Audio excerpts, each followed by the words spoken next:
Perlu, tapi ikhtiar nggak ada hubungannya dengan keyakinan.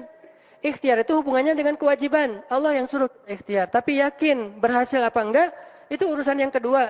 Urusan hati antara kita dengan Allah Subhanahu Wa Taala. Kayak kita minum obat. Tentunya kita harus beli obat yang paling bagus, dokter yang paling recommended, yang spesialis. Oke, itu ikhtiar. Tapi kalau sampai hati kita terlibat dengan ikhtiar itu, meyakini bahwa kalau ini pasti sembuh, kalau ini kayaknya nggak ada harapan, soalnya dokter juga nggak ahli, berarti hati kita sudah terpaut dengan makhluk dan berarti sudah berkurang yakinnya kepada Allah. Saat itu kita tidak akan melihat keajaiban. Yang terjadi dalam hidup kita saat itu apa? Hal-hal yang ilmiah. Kenapa kita hanya ngalamin hal-hal yang ilmiah? Karena kita yakinnya kepada hal yang ilmiah. Kenapa ada orang yang ngalamin hal-hal yang sifatnya miracle? Karena dia yakinnya kepada mukjizat. Yakinnya kepada aun atau pertolongan dari Allah Subhanahu wa taala. Jadi bukan kita tidak berikhtiar, ini bab a'malul qulub. Amal hati. Apakah hati kita yakin enggak sama Allah Subhanahu wa taala? Dan Umar mendengar cerita itu semakin yakin sama Allah. Makanya nanti muncul kasus di zaman Umar tuh luar biasa. Ini presiden kalau imannya 100% ke Allah, ada masalah di negaranya tuh, dia tinggal bilang, ya Allah beres tuh masalah. Jadi di Mesir waktu itu ada musim paceklik sampai sungai Nil tuh hampir habis tuh. Sehingga air sungai Nil nggak mengalir lagi ke ladang-ladang jagung, gandumnya orang-orang Mesir. Dan orang Mesir yang dulunya menyembah anak sapi betina, mulai syirik lagi nih. Mulai berpikir, kalau kayak gini mah sama aja. Setelah Islam datang kita tetap aja susah, paceklik. Mending kita doa lagi ke nenek moyang kita, dewa-dewa yang dulu. Gubernur Mesir yang namanya Amr bin As waktu itu ngirim surat kepada Umar ke Madinah. Ya Amirul Mukminin, Mesir sedang diuji oleh Allah dengan kekeringan dan masyarakatnya hampir syirik. Kami mohon bantuan dari pusat, dari Madinah untuk membantu bagaimana mengatasi kekeringan di Mesir. Begitu surat itu sampai ke Umar bin Khattab, Umar menulis balik surat dalam bentuk doa. Bismillahirrahmanirrahim. Ya Allah, turunkanlah hujan untuk masyarakat rakyat Mesir. Dikirim ini surat ke Mesir.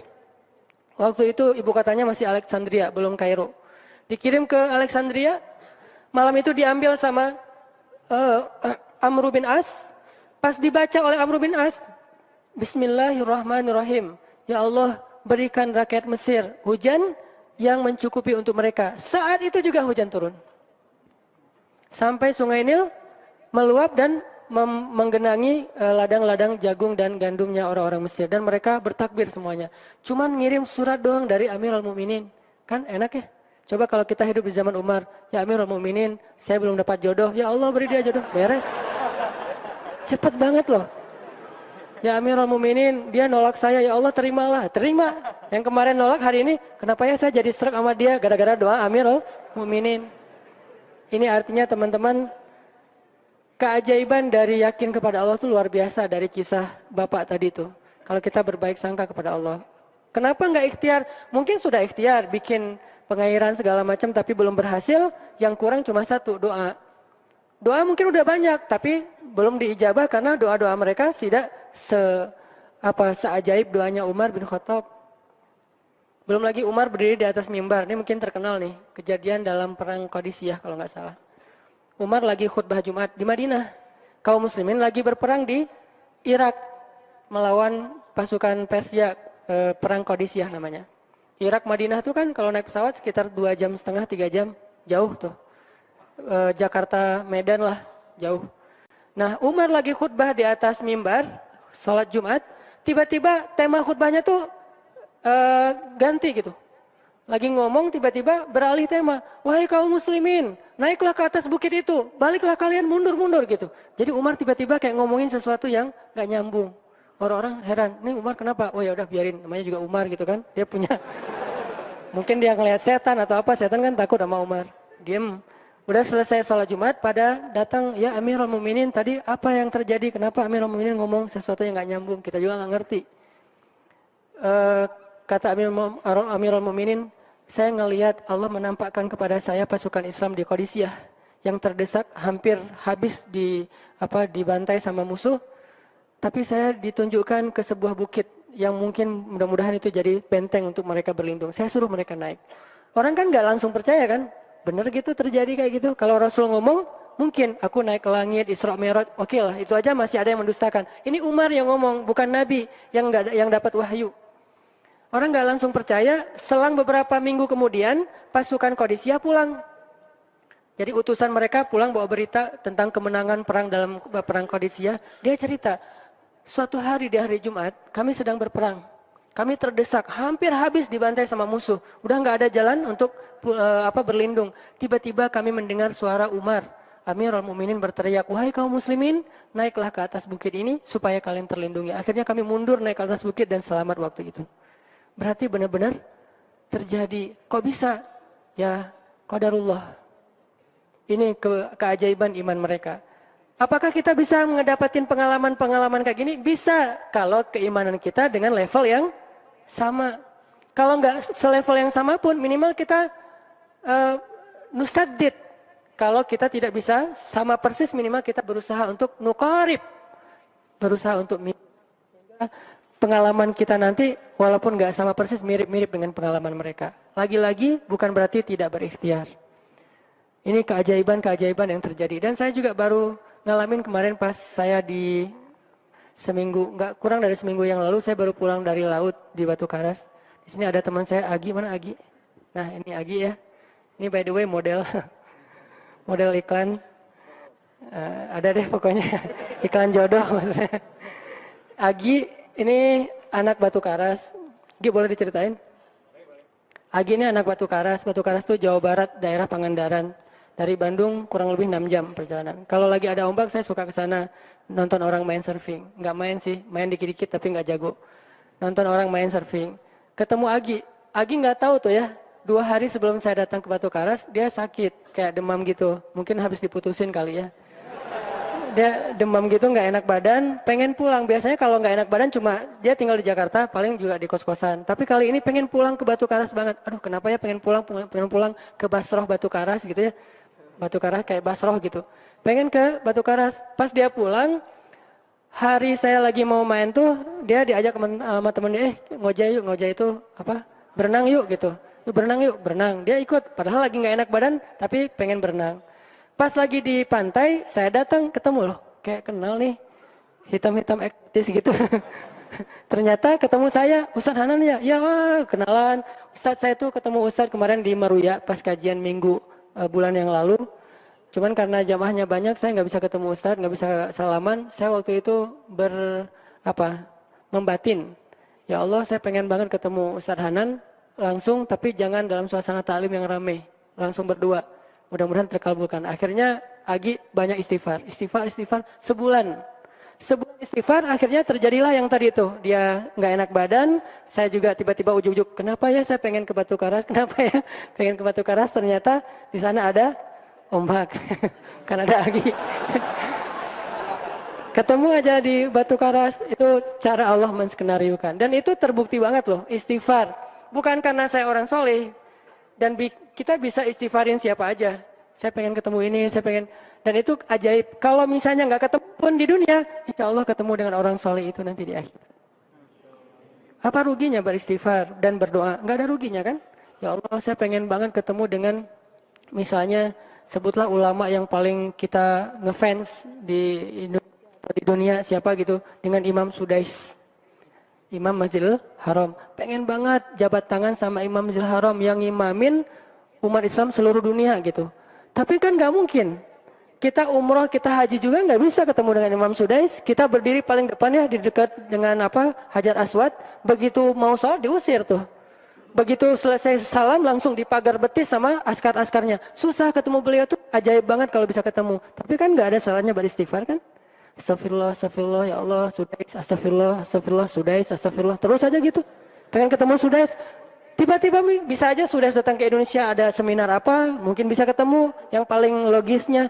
Atau kalaupun nggak ketemu di dunia, tiba-tiba bangkit dari kubur di sebelah kita. Siapa? Kan kamu sering manggil saya dulu, siapa? Sudais. Sudais yang mana ya? Imam Masjidil Haram, Masya Allah, Syekh gitu. Dan orang soleh nanti di akhirat, dialah yang salah satu akan menyelamatkan kita dari perjalanan yang sulit. Selain syafaat Rasulullah SAW. Jadi kalau disebut nama Nabi, kita spontan ya, Sallallahu Alaihi wasallam. Kalau perlu bahkan kayak respect banget gitu. Kalau disebut nama Nabi langsung sallallahu alaihi wasallam karena luar biasa jasa Rasulullah. Yang jelas selain Rasulullah sallallahu alaihi wasallam, nanti ulama-ulama orang-orang soleh juga bisa nolongin kita di akhirat. Jadi kalau kita doa ya Allah pengen banget ketemu si fulan, Syekh fulan, Ustadz fulan, Kiai fulan. Kalau nggak ketemu pun di dunia, pasti ketemu di akhirat. Yang jelas harapan kita nggak mungkin Allah abaikan gitu aja, nggak mungkin. Pasti Allah kabulkan. Cuman Allah kadang-kadang menggunakan cara. Buat website praktis dengan AI Website Builder Hostinger. Ketemu beliau di dunia paling cuma selfie. Tapi kalau ketemu di akhirat, dibawa selamat di sirat yang panjang. Lebih mending mana? Ketemu nih dengan seorang ulama, orang soleh yang kita ngefans banget nih. Pokoknya saya pengen banget selfie sama beliau ya Allah. Apalagi kalau orang soleh itu followersnya banyak, misalnya ya 1 juta 100. Sedikit itu mah, banyak model yang 17 juta, 19 juta. Pengen followersnya nambah kalau selfie sama beliau. Cuma nambah followers. Tapi kalau ketemunya di akhirat, nambah apa? Nambah derajat, naik level. Kita jadi selevel dengan masuk ke level beliau, padahal kita mah malahnya nggak selevel gitu. Kenapa? Karena dibawa sama beliau. Orang soleh itu kalau mau masuk surga, teman-teman nyari teman-teman yang mencintainya di dunia. Ya Allah, mana fulan, dia mencintai saya di dunia. Ya Allah, mana fulan, dia mencintai saya di dunia. Allah bilang, dia masih tuh di sidang, belum beres-beres, sudah sidang ke-30 misalnya. Kan sidang di dunia aja satu kasus berpuluh-puluh kali kan. Gimana sidang akhirat lebih berat lagi tuh. Ya Allah, tolonglah dia, selamatkan dia karena saya mencintainya selama di dunia karena engkau. Akhirnya orang-orang soleh pada balik lagi. Dari surga balik lagi ke padang mahsyar. Demi ngapain? Demi menyelamatkan orang-orang yang mencintai mereka semasa di dunia. Datang ke padang mahsyar. Cari ke bagian informasi. Tolong dong yang namanya ini gitu. Panggilin. Perhatian-perhatian, Hanan At-Taki dipanggil sama Syekh siapa gitu. Saya dipanggil. Datang aja. Mas, saya yang dipanggil, benar Hanan At-Taki? Ya, mana coba buktinya? Aduh, saya lupa bawa kartu nama. KTP misalnya. Udah pasti tahu lah ya malaikat sama kita. Udah masuk aja. Tuh ada yang nungguin di business lounge gitu. Jadi ada VIP lounge-nya gitu kan. Oh, saya boleh masuk VIP lounge-nya. Masuk ke VIP lounge. Udah sampai di sana udah ada makanan segala macam, mereka lagi duduk. Kayak asa kenal nih, siapa ya? Dekat Hanan ya? Ya, wah kita sering ketemu dalam doa. Wah, akhirnya pelukan. Ada apa, Syekh? Yuk ikut saya ke surga, kan enak banget kan? Terus sidang saya gimana? Udah diberes sama teman-teman saya di sana. Saya banyak teman di dalam gitu. Saya banyak. Beres kan? Di dunia aja bisa gitu. Masa di akhirat nggak bisa? Tapi dengan seizin Allah dan Allah ridho dengan kebaikan-kebaikan itu. Jadi nggak ada sia-sianya juga. Kita kan dulu saya pernah cerita yang Imam Ahmad bin Hambal kan yang pengen banget ke Basrah dan itu ternyata terjadi juga sama Agi. Dan terjadi juga sama salah seorang driver ojek online di Bandung. Baru 2 bulan yang lalu kejadiannya. Saya lagi datang ke markasnya Pemuda Hijrah, kita sering ada kayak rapat gitu di kantor. Markas kita namanya Masjid Al-Latif di dekat Gedung Sate. Datang dari pagi rapat sampai sore. Dan saya pakai baju main biasa, bukan pakai baju taklim. Sebetulnya sama aja sih. Nah, waktu itu sholat zuhur di Masjid Al-Latif, saya ngimamin sama asar. Habis asar pulang. Karena nggak nyetir sendiri, saya pakai online, saya order nih. Order, pakai ojek, ada yang ngambil. Drivernya ngambil, datang, jemput, pulang. Kemana? Ke Cimahi, pulang. Di tengah jalan dia nanya, Mas sering sholat di Masjid Al-Latif itu ya? Saya bilang, ya lumayan, saya bilang. Iya itu masjid rame banget, anak-anak muda pada numplak di situ taklim. Siapa sih itu ada imam muda, bagus suaranya gitu. Ntar jangan GR dulu. Muzammil, oh iya Muzammil, ya bagus tuh. Tadi udah GR, ternyata salah nih. Oh Muzammil, benar-benar Muzammil tuh suaranya bagus banget ya, anak ITB kan? Ya anak ITB ya. Kalau Mas di situ sering ngimamin juga? Ya sesekali sih, saya bilang. Dia mulai curiga gitu. Suka ikut talim juga di sana? Ya kadang-kadang, saya bilang. Kenal sama Muzammil? Ya lumayan, padahal murid sendiri kan? Lumayan, saya bilang. Oh Mas, kayak nggak asing nih.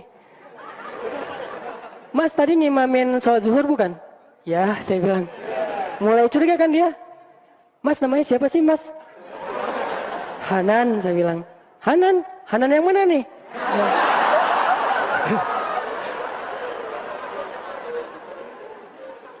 Saya bilang Hanan Taki. Wah, langsung oleng dia mah.